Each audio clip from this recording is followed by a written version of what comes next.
Guys welcome to the class. आज की class में मैं आपको क्लास 11th का इंट्रोडक्शन देने वाला हूं अकाउंटेंसी का। इसमें कुछ बेसिक टर्म्स हैं जो आपको जानना बहुत जरूरी है। मैं आपको ये सोच के पढ़ा रहा हूं कि आपका जीरो लेवल है, आपने जस्ट अभी 11th स्टार्ट करी है, आपको कुछ नहीं आता है अकाउंट्स में, तो उस हिसाब से मैं आपको पढ़ाऊंगा। तो डरने की जरूरत नहीं है। कई बच्चे रटना शुरू कर देते हैं। रटता क्यों है बच्चा 11th में आकर अकाउंट्स और बिजनेस स्टडीज को? इसलिए रटता है क्योंकि उनकी वोकेबलरी ऐसी है इन दोनों सब्जेक्ट्स की। अंदर कुछ नहीं होता है उस वोकेबलरी के, मगर वर्ड्स ऐसे होते हैं, टेक्निकल वर्ड्स होते हैं, जिनको देख के बच्चा क्या करता है, रटना शुरू कर देता है। तो मैं रटने नहीं दूंगा। पढ़ाने का तरीका कुछ ऐसा रहेगा, रटना नहीं है। रटने वाला सिद्धांत हमारे कोर्स में नहीं है, हमें सिर्फ समझना है। बेसिक टर्म्स जो लिखा हुआ है मैंने, वो इसलिए है बेसिक टर्म्स कि आपको आगे धीरे धीरे हर क्लास में ऑलमोस्ट मैं कुछ ना कुछ नया समझाऊंगा जो आपको हेल्प करेगा पूरा कोर्स समझने में। ठीक है, अगर मैं सीधा आपको ये पढ़ा दूं एट्रीब्यूट्स ऑफ अकाउंटिंग या अकाउंटिंग क्या है, प्रोसेस क्या है अकाउंटिंग का, ये आपको समझ में अभी नहीं आएगा। उसके लिए बेसिक टर्म्स हम पहले समझेंगे, फिर धीरे धीरे इस सब्जेक्ट को खोलेंगे। धीरे धीरे टाइम लगेगा अकाउंट्स में, क्योंकि आप अभी नए नए आए हैं 11th में, तो बेसिक समझने में थोड़ा टाइम लगता है। कोई दिक्कत की बात नहीं है, मगर इतना बता दूं, इसके बाद जब आप 12th में आएंगे, सीए करेंगे या बीकॉम करेंगे, तब तक आपका बेस बहुत तगड़ा हो चुका होगा, मजबूत हो चुका होगा। मेरे जो एग्जांपल्स हैं, मैं क्या करता हूँ, क्लास 11th और 12th को अकाउंट्स और बिजनेस स्टडीज पहले पढ़ाता हूँ, इकोनॉमिक्स बाद में।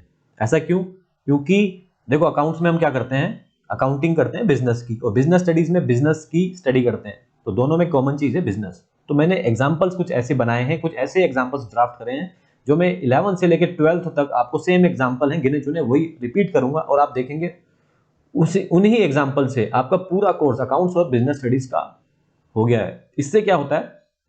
इससे ये होता है कि हमको दिमाग में हमेशा लॉन्ग टर्म के लिए हमारे में फिक्स हो जाता है उन एग्जांपल से, क्योंकि वो रियल वर्ल्ड में से रियल अकाउंटिंग जो होती है बिजनेस में, और जो बिजनेस कैसे किया जाता है, वो सारी बातें मैं उसमें निचोड़ देता हूँ उस एग्जाम्पल में। आज का एग्जाम्पल भी मैं आपको पढ़ाने वाला हूँ, और मजे की बात यह है, यही एग्जाम्पल मैंने बिजनेस स्टडीज में पढ़ाया है क्लास 12th में। चलो मैं सीधा एग्जाम्पल स्टार्ट करता हूँ। मेरा नाम अभिषेक है, मैं एक बिजनेस स्टार्ट करना चाहता हूँ। ठीक है, बिजनेस अकेला कर रहा हूं। जब कोई इंसान अकेला बिजनेस शुरू करता है तो उसको सोल प्रोप्राइटर कहते हैं। तो मैं सोल प्रोप्राइटर हूं। अगर पार्टनरशिप में करता तो मेरे को 2 या 2 से ज्यादा लोग चाहिए होते, तो वो पार्टनरशिप हो जाती। मगर मैं अपने केस में ये बता रहा हूं कि मैं अकेला कर रहा हूं, इसलिए मैं सोल प्रोप्राइटर हूं। मैंने अपने बिजनेस का नाम दे दिया है, इसका नाम है एबीसी लिमिटेड। ठीक है, एबीसी लिमिटेड। मैं क्या हूं? इस बिजनेस का ओनर हूं, यानी कि मालिक हूं। ठीक है जी। अब एक बात बताओ, पहले मैं आपको ये बता दूं कि मैं बिजनेस क्या करना चाहता हूं। मैं फर्नीचर का बिजनेस करना चाहता हूं, फर्नीचर बनाना चाहता हूं। यानी कि ये जो कुर्सी दिख रही है, ये जो टेबल दिख रहा है, ये मैं बना के बेचूंगा मार्केट में। ठीक है जी। अब हम कोई बिजनेस स्टार्ट करने चाहते हैं, क्या इतना आसान है कि मैं सिर्फ बोला और हो गया? मेरे को कुछ रिसोर्सेज की जरूरत पड़ेंगे, कुछ साधन की जरूरत पड़ेंगे। वो क्या क्या हो सकता है? सबसे पहले दिमाग में तो यही आएगा कि भैया पैसे की जरूरत पड़ेगी। बिजनेस शुरू कर रहे हो, कुर्सियां बनाओगे, आप टेबल बनाओगे, तो पैसे की जरूरत पड़ेगी सबसे पहले आपको। ठीक है जी, सही बात है। कुछ वर्कर्स की जरूरत पड़ेगी। वर्कर्स क्या करेंगे? मेरे लिए क्या बनाएंगे? कुर्सी और टेबल बनाएंगे। और कच्चा माल, मटेरियल, ये जो कुर्सी है लकड़ी की बनेगी ना, टेबल लकड़ी की बनेगी, तो हमारा मटेरियल क्या होगा? कच्चा माल, रॉ मटेरियल होगा लकड़ी। मगर बनाएंगे कहां पर? ये तो है नहीं कि सड़क पे बैठ के बनाना शुरू कर दिया। हम बनाएंगे एक लोकेशन पे, उस लोकेशन का नाम होगा फैक्ट्री। ठीक है, और इस फैक्ट्री में हमें लगानी पड़ेगी मशीनरी, मशीन लगाई जाएगी, वर्कर्स आएंगे, फैक्ट्री के अंदर काम करेंगे, मेरे लिए कुर्सी और टेबल बनाएंगे, बाद में उसको बेचा जाएगा। ठीक है, तो ये तो है कि कैसे कैसे होगा। अब सबसे पहले जैसे कि मैंने कहा कि मैं बिजनेस स्टार्ट करना चाहता हूं फर्नीचर का, तो इसके लिए मुझे कुछ रिसोर्सेज की जरूरत पड़ेगी, कुछ साधन की। सबसे बड़ा साधन चाहिए होगा पैसा, मनी। तो चलो फिर पैसों का जुगाड़ करते हैं, कहां कहां से पैसे लाया जा सकता है। एक बात बताओ, आपको कुछ चीज खरीदनी होती है तो सबसे पहले आप अपनी जेब में हाथ डालते हो, आप देखते हो कितना पैसा है आपके पास। अभी भी अगर वो पैसा कम पड़ रहा है तो आप अपने मम्मी या पापा से पैसे लेते हो ना। मान लो आपने पहले पापा से पैसे लिए, अभी भी कम पड़ रहे हैं तो आप अपनी मम्मी से भी पैसे लोगे, उसके बाद ही आप वो चीज खरीद सकते हो। ऐसे ही एबीसी लिमिटेड जो मेरे बिजनेस का नाम है, इसका मालिक कौन है? मालिक हूं मैं। मैंने अपनी जेब में पैसा देखा कितना है, तो मैंने वो पैसा क्या करा? बिजनेस में लगा दिया। जब बिजनेस का मालिक जो ओनर होता है, वो क्या करता है, बिजनेस में पैसा लगाता है, तो उसको कहा जाता है कैपिटल। क्या कहा जाता है? कैपिटल। बिजनेस के मालिक ने जब बिजनेस में पैसा लगाया तो उसको कहा जाएगा कैपिटल। ठीक है जी। इसके बाद क्या है, मान लो ये जो पैसा था ये मेरे को सफिशिएंट नहीं लग रहा है, ये सफिशिएंट पैसा नहीं है, तो इसके लिए क्या करना पड़ेगा, मैंने क्या करा, बैंक से भी लोन ले लिया। मैंने मतलब एबीसी लिमिटेड के लिए मैंने बैंक से लोन ले लिया, बैंक से लोन ले लिया। ठीक है जी। अभी भी मेरे को लगा कि पैसा कम पड़ रहा है, तो मैंने एक रिलेटिव है मेरे, मिस्टर राजू, इनसे पैसा ले लिया। इनको बोला मैंने, आप मेरे बिजनेस में पैसा लगाइए, हम बाद में प्रॉफिट शेयर कर लेंगे, या आपको मैं इतना इतना पैसा आपको वापस लौटा दूंगा इंटरेस्ट के साथ। तो मैंने एक तरीके से इनसे लोन लिया है अपने बिजनेस में लगाने के लिए। क्रेडिटर्स क्या होते हैं ये मैं आपको थोड़ी देर में बताऊंगा, तो इसको लिख लेते हैं। ठीक है, मैंने क्या करा था, कैपिटल, जो ओनर होता है बिजनेस का, जिसका बिजनेस है उसका मालिक जब अपने बिजनेस में पैसा लगाता है तो उसको कैपिटल कहते हैं। मान लेते हैं मैंने अपने बिजनेस में 10 लाख रुपए लगाए, और जो मैंने बैंक से लोन लिया, बैंक को कहा कि मेरे को पैसे चेक की जरूरत है, बिजनेस शुरू कर रहा हूं, और बैंक ने मुझे लोन दे दिया। बैंक ने भी मान लेते हैं 10 लाख रुपए का लोन ले लिया। ऐसे ही मैंने मिस्टर राजू जो थे उनसे भी मैंने पैसे मांगे, मैंने कहा आप मेरे बिजनेस पे लगाओ, मैं कुर्सियां टेबल बेच के आपका पैसा लौटा दूंगा। तो इन्होंने भी मुझे मान लेते हैं 10 लाख रुपए दे दिए। ठीक है। और क्रेडिटर्स हैं, ये क्या होते हैं, ये कौन सी बला है, ये भी मैं आपको अभी थोड़ी देर में बताऊंगा कि क्या है। अभी मोटा मोटा अभी हमको क्या दिखाई दे रहा है कि हमारे बिजनेस में 40 लाख रुपए आ चुके हैं। ये हो गए हैं फंड्स अरेंज हो गए हैं। मैंने कहा था ना, क्या कहा था मैंने, ये देखो, मैंने कहा था रिसोर्सेस में मनी चाहिए, मनी आ गया भाई, पैसों का जुगाड़ हो गया है। अब क्या करना है मेरे को, वर्कर्स लाने हैं, मटेरियल लाना है, फैक्ट्री लानी है, मशीनरी लानी है। चलो एक एक करके इनको लाते हैं, खरीदते हैं। अब हम करेंगे शॉपिंग उन पैसों से बिजनेस स्टार्ट करने के लिए। ठीक है, ये राजी, सबसे पहले ये जो हरा हरा सा दिख रहा है ये है लैंड, ये जमीन है, ये मैंने खरीद ली। 40 लाख जो पैसे थे उसमें से मैंने एक लैंड खरीद लिया। किस पर्पज से खरीदा, कि इस पर मैं 2 बिल्डिंगें बनाने वाला हूं। 2 बिल्डिंग कौन सी हैं जी, एक का नाम है फैक्ट्री, एक का नाम है ऑफिस।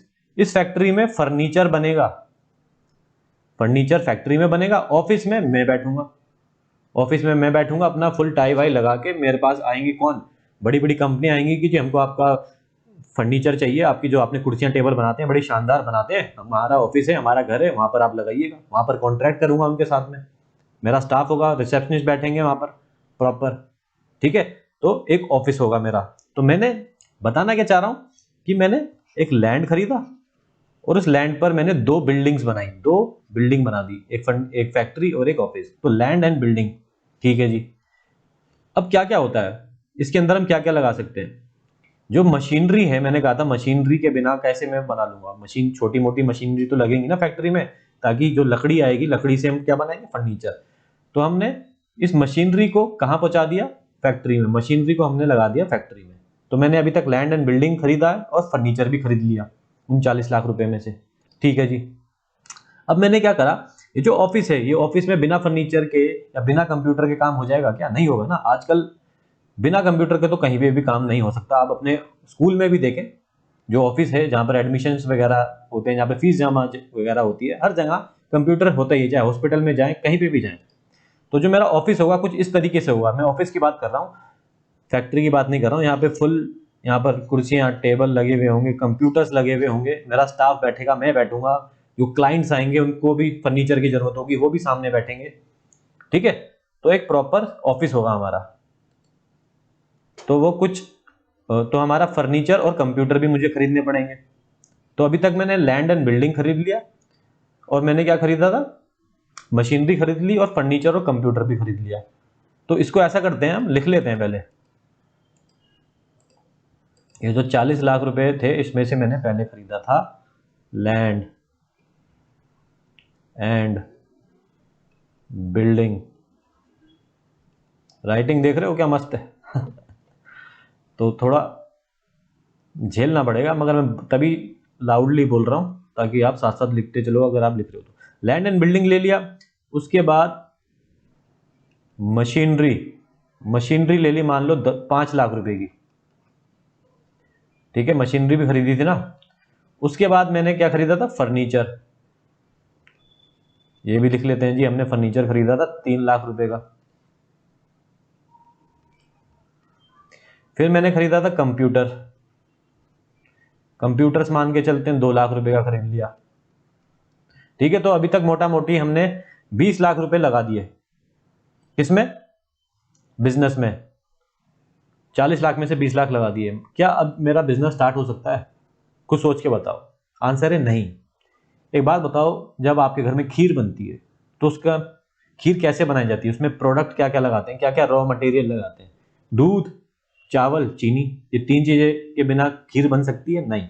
अभी तक मैंने दूध, खीर और चीनी खरीदी ही नहीं, यानी कि मेरा स्टॉक नहीं खरीदा, यानी कि रॉ मटेरियल नहीं खरीदा। वो क्या था, लकड़ी। अभी तक मैंने लकड़ी नहीं खरीदी। मैंने कहा था ना लकड़ी की जरूरत पड़ेगी भैया, ये जो मटेरियल है कुर्सी बनाने में मटेरियल। तो चलो शॉपिंग करते हैं, मटेरियल भी खरीद लेते हैं। ये रहा मटेरियल अपना। देखो, जो रॉ मटेरियल होता है ना, उसके बिना तो काम चलेगा नहीं। तो रॉ मटेरियल क्या होता है, कच्चा माल। ये हो गया कच्चा माल, ठीक है। इसको कहा जाता है स्टॉक। अब स्टॉक के अंदर 3 कैटेगरी आती हैं। अभी तो मैं सिर्फ इसकी बात कर रहा हूं, रॉ मटेरियल की। ये भी समझा देता हूं, जब इस लकड़ी से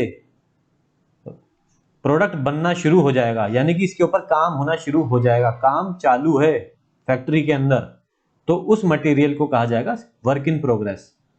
और जब इस लकड़ी से काम चालू हुआ, वर्क इन प्रोग्रेस हुआ, और काम चालू होने के बाद काम पूरा हो गया, यानी कि मेरी कुर्सी बन गई, लकड़ी से कुर्सी बन गई है, तो इसको कहा जाएगा फिनिश्ड गुड्स, यानी कि मेरा प्रोडक्ट। तो स्टॉक के अंदर 3 चीजें आ गई हैं, रॉ मटेरियल भी आ गया, ये भी आ गया आपका फिनिश्ड वर्क इन प्रोग्रेस भी आ गया, और आपका फिनिश्ड प्रोडक्ट भी आ गया, फिनिश्ड गुड्स भी आ गए। मैं अभी सिर्फ बात कर रहा हूँ रॉ मटेरियल की। मेरे को खरीदनी है लकड़ी, ताकि मैं फर्नीचर बना सकूं, ठीक है। चलो ये भी मैंने खरीद लिया। इसको भी लिख लेता हूँ ना वहां पर, जब सब कुछ लिख ही रहा हूँ तो इसको भी लिख लेते हैं भाई। तो ये लिख लिया मैंने आराम से यहाँ पर, स्टॉक। ये खरीदा है मैंने 10 लाख रुपए का, ठीक है जी। तो अब लग गए हैं मेरे 30 लाख रुपए लग चुके हैं, ठीक है। अब मैं आपको बताऊंगा, जो मैं कह रहा था कि डेटर्स और क्रेडिटर्स, ये 2 चीजें मैं आपको समझाना चाहता हूं। आप इसके लिए भी मैं आपको वहां पे ले चलता हूं, ठीक है। ये थोड़ा ध्यान से समझने वाली बात है, क्रेडिटर्स और डेटर्स। मैंने कई बच्चे देखे हैं, 12th में भी आ जाते हैं, इवन बीकॉम में भी आ जाते हैं, उनको इस बेसिक टर्म्स का मतलब नहीं पता चलता। दोबारा से बताता हूँ, क्रेडिटर्स एंड डेटर्स बहुत ही सिंपल टर्म्स हैं। काफ़ी बच्चे होते हैं जो 12th भी पास कर जाते हैं, बीकॉम में आ जाते हैं, सीए भी स्टार्ट कर देते हैं, मगर उनको इसका रियल मीनिंग नहीं पता होता है, जबकि बहुत ही सिंपल सा इसका मीनिंग है। मैं आपको बताने चल जाता हूँ कि इसका मतलब क्या है। मैंने कहा था कि मेरे को अपने बिजनेस में लगाने के लिए क्या करना है, मेरे बिजनेस में मैं क्या लगाऊंगा, पैसा लगाऊंगा, और पैसे से मैं बिजनेस शुरू करूंगा। क्या बनाऊंगा, चेयर्स एंड टेबल्स। उसमें मेरा कच्चा माल क्या लगेगा, यानी कि कौन सी ऐसी चीज़ है जिसके बिना मेरा बिजनेस नहीं शुरू हो सकता, वो थी लकड़ी। लकड़ी से मेरा प्रोडक्ट बनेगा, यानी कि लकड़ी से मेरे चेयर्स एंड टेबल्स बनेंगे।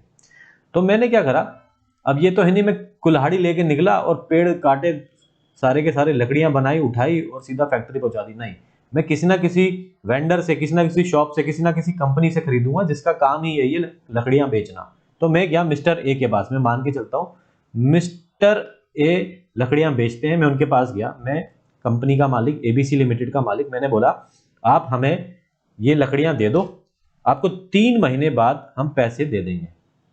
तो यानी कि मैंने क्या करा, उधारी पे उनसे सामान खरीदा मैंने उनसे, उनका कच्चा माल, अपना कच्चा माल, उनके लिए जो उनका प्रोडक्ट था लकड़ी, वो मैंने खरीदी, कच्चा माल खरीदा, गुड्स एंड सर्विसेज ली उनसे। पैसा अभी नहीं दिया, पैसे 3 महीने बाद, 2 महीने बाद, जब भी 3 महीने बाद मैंने लिख दिया, 3 महीने बाद आपको दूंगा, और ये एग्री हो गए। तो एबीसी लिमिटेड के लिए मिस्टर ए क्या हो गए, क्रेडिटर। इनको पैसा अभी हमने देना है, ठीक है जी। डेटर्स क्या होते हैं, मान लो जब मेरा प्रोडक्ट बनके तैयार हो गया, मार्केट में बिकने के लिए तैयार हो गया है, ठीक है। तो क्लाइंट आएंगे, एक क्लाइंट ने मुझे बोला कि मेरे को आपकी इतनी कुर्सियां और इतने टेबल्स अपने ऑफिस में अपने घर में चाहिए, आप पहुंचा दीजिएगा, मैं आपको पेमेंट कर दूंगा, आपको पैसे दे दूंगा 2 महीने बाद। तो एबीसी लिमिटेड को ये पैसे बाद में देगा, हमारा प्रोडक्ट तो ले लिया, तो हमने सेल कर दी उसको मगर उधार पे, वो पैसे हमको बाद में देगा। तो ये हमारा हो गया एबीसी लिमिटेड के लिए क्या हो गया, डेटर्स। सिंपल सा लॉजिक है।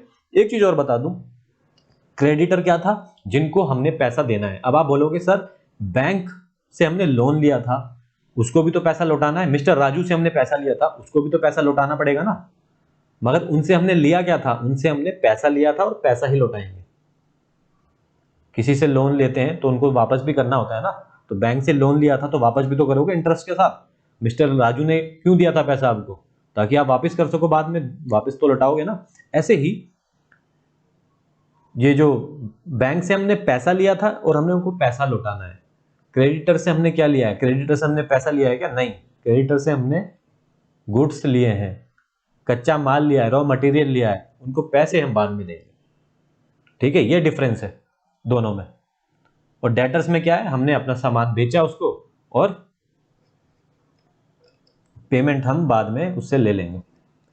ठीक, हाँ जी। तो अब आप इसको पढ़िएगा, इसमें क्या लिखा गया, क्रेडिटर्स ये वो लोग हैं जिनसे हमने कच्चा माल खरीदा, कच्चा माल आया हमारे पास, यानी कि मेरे एग्जांपल में लकड़ी हमने खरीदी उधारी पर, उधार पर हमने कच्चा माल लिया, इसलिए हमको इनको पैसे लौटाने हैं बाद में। तो ये हमारे क्रेडिटर हो गए हमारे, यानी एबीसी लिमिटेड के लिए। डेटर्स कौन है, जिनको हमने अपना प्रोडक्ट बेचा उधारी पर, सेल करी हमने उधारी पर, पैसे वो बाद में देंगे। ठीक है भाई, तो हमारा तब तक के लिए डेटर बन गया है।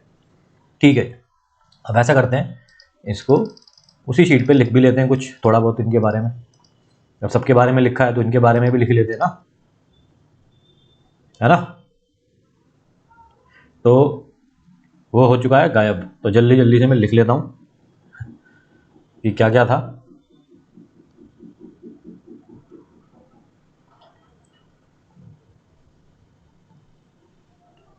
ठीक है जी, तो पहले हमने क्या करा था, कैपिटल लिखा था, जो कि मालिक जो होता है ना वो कैपिटल लाता है, ये याद रखना। बैंक ने जो दिया था वो तो लोन था, मालिक कौन था, मैं था। मैंने कहा था ना अपनी जेब में पैसे हाथ डाला मैंने, मेरे को 10 लाख रुपए निकले मेरी जेब से, तो मैंने वो बिजनेस में लगा दिए। ऐसे ही मिस्टर राजू मालिक थे क्या, नहीं, वो तो एक रिश्तेदार थे, उनको मैंने बोला आप लगा दो पैसे, आपको मैं लौटा दूंगा। तो जैसे बैंक ने लोन दिया ऐसे उन्होंने दे दिया मुझको मतलब एबीसी लिमिटेड को। और क्रेडिटर्स अभी जस्ट मैंने आपको समझाया था कि जिनसे हमने कच्चा माल खरीदा था, 10 लाख रुपए का कच्चा माल हमने उनसे उधारी पे ले लिया था, टोटल हो गए थे 40 लाख रुपए। और इसको हमने कहा था ये होते हैं हमारे फंड्स, इन फंड्स इकट्ठे हो गए हैं, अब इनको लगाना था। तो मैंने कहा था सबसे पहले मैंने लैंड एंड बिल्डिंग, इस पर मैंने पैसा लगाया। पहले मैंने लगा दिया 10 लाख रुपए, ठीक है, 10 लाख रुपए मैंने इस पे लगा दिया। अभी भी 30 लाख रुपए बचे हुए हैं, तो मैंने मशीनरी खरीदी थी, मशीनरी खरीदी, उस पर मैंने लगा दिया 5 लाख रुपए। फिर मैंने फर्नीचर खरीदा, फर्नीचर पे मैंने लगा दिया 3 लाख रुपए। फिर मैंने क्या खरीदा था, कंप्यूटर खरीदा, उस पर लगा दिया 2 लाख रुपए। ये हो गए जी हमारे 20 लाख रुपए खर्च।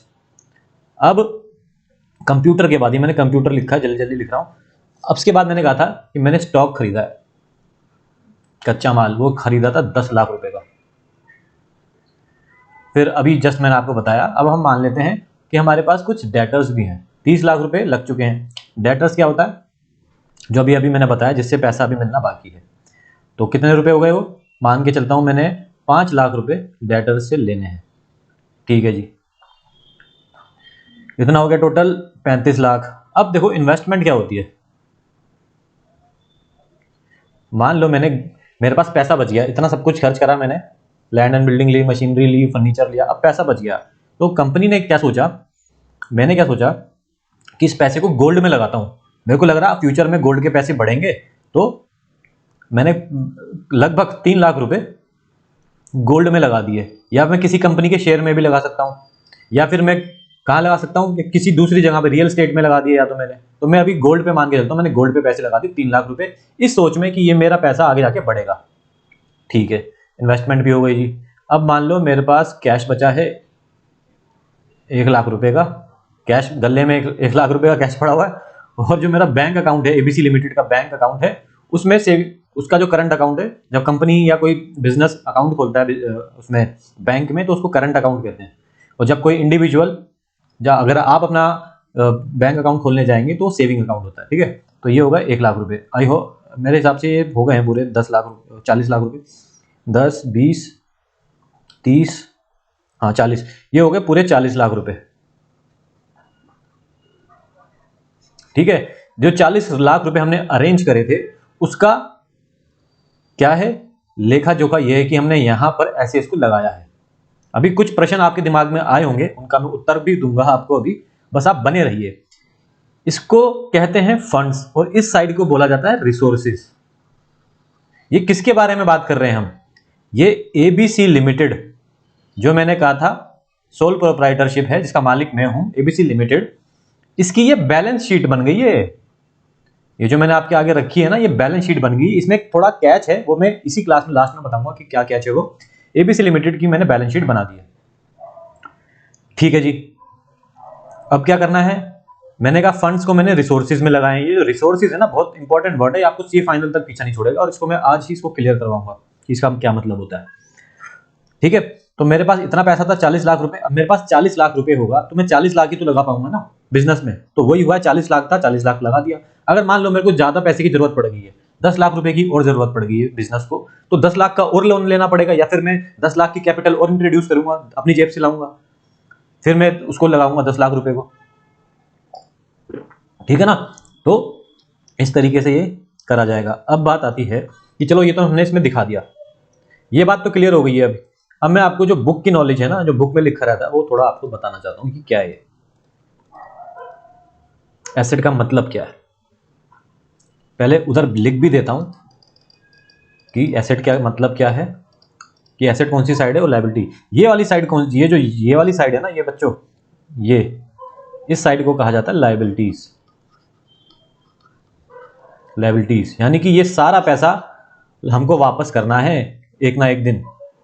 ये सारा पैसा हमको वापस करना होगा, लौटाना होगा।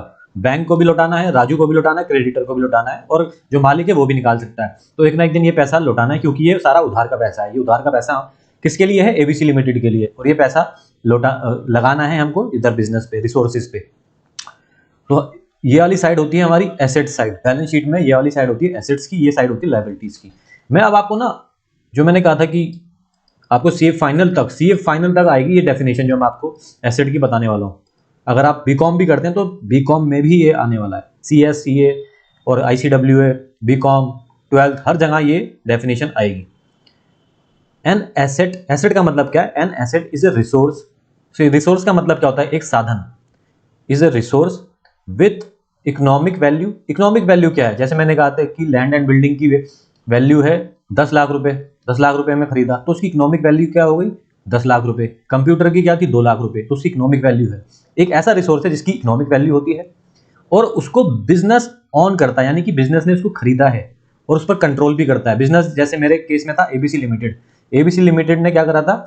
उस सभी एसेट को खरीदा था, लैंड एंड बिल्डिंग खरीदा, मशीनरी खरीदी, और क्या क्या खरीदा? कंप्यूटर खरीदा, फर्नीचर खरीदा, सब कुछ खरीदा था, और उस पर कंट्रोल करा था। कंट्रोल का मतलब कि मैं, यानी कि एबीसी लिमिटेड जब चाहे उस एसेट का इस्तेमाल कर सकती है और जब चाहे उसका इस्तेमाल रोक सकती है। तो उसका कंट्रोल भी एबीसी लिमिटेड के पास था।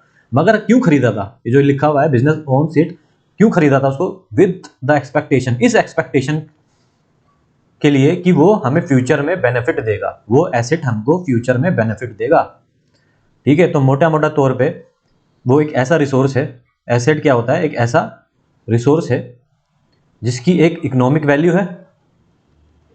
वैल्यू है, और उसको बिजनेस क्या करता है? ओन्स एंड कंट्रोल करता है। और क्यों करता है? ताकि वो फ्यूचर में हमें को बेनिफिट देगा, लाभ देगा, फायदा देगा। तो ये इसकी वो है कि ये 3 चीजें हर एसेट में होने चाहिए, तभी वो एसेट कहलाएगा। तो ये जो हमने लिस्ट बनाई थी, क्या उसके अंदर ये तीनों चीजें थी? चलो चेक करते हैं एक बारी कि कैसे कैसे वो हो सकते हैं।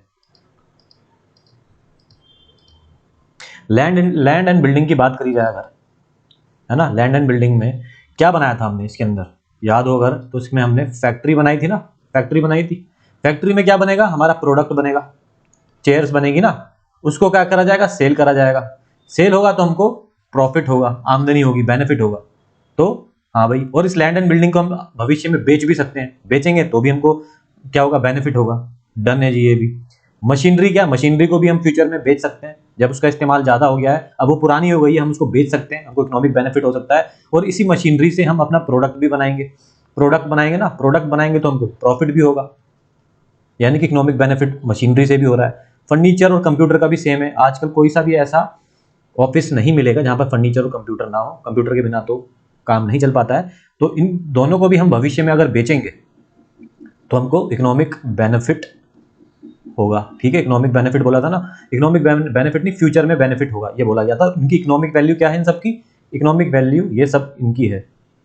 इसको कौन कर रहा है, कंट्रोल कौन कर रहा है, एबीसी लिमिटेड इसको ऑन एंड कंट्रोल कर रहा है। ठीक है, एबीसी लिमिटेड। स्टॉक क्या था, लकड़ी, लकड़ी के बिना प्रोडक्शन नहीं हो पाएगी, प्रोडक्शन नहीं होगी तो हम क्या नहीं कर पाएंगे, अपना प्रोडक्ट नहीं बना पाएंगे। लकड़ी से हम क्या बनाएंगे, प्रोडक्ट, प्रोडक्ट हमारा बिकेगा मार्केट में, और मार्केट में जब बिकेगा तो हमको बेनिफिट होगा, यानी कि हमको प्रॉफिट होगा। तो इससे भी बेनिफिट हो रहा है। डेटर्स का तो मैंने बताया ही है कि वो फ्यूचर में हमको बेनिफिट मिलेगा, यानी कि फ्यूचर में हमको हमारे पास पैसा आएगा। और इसको ऑन कौन करता है, एबीसी लिमिटेड करता है।